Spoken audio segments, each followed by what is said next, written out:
scusate, ma abbiate pazienza, scusate un attimo. Ma state scherzando? Oh, amici, guardate che per il Capodanno noi saremo qui, non andate mai più da nessuna parte. Come dove siamo? Coppa Barranca! Con questi due elementi qua. Ma roba da mangiare ce n'è?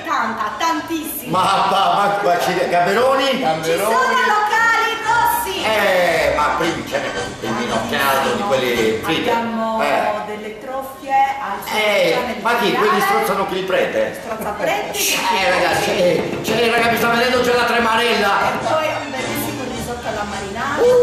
Ragazzi, poi mi sbilancerò io perché finalmente riuscirò a fare la serata da solo senza quella quella splendida Claudia, bellissima donna, e io sempre lì, vabbè, brutto non sono, no?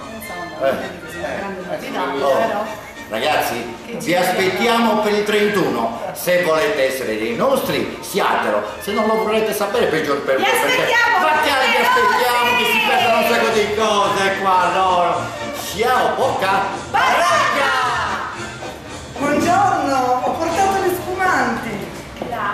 Claudia, no! Ma ci sarà anche lei? Ci sarà anche lei? Ma no! Vieni qua Claudia nel nostro grande banco di Bocca Barranca. Allora fai... Non ti libererai di me. Lo so, mai mi libererai di te.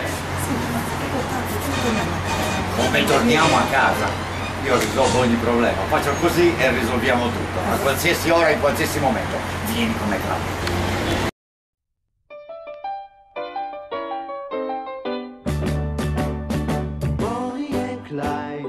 Certi e lo diciamo, sono nati da bambini con il mitra in mano.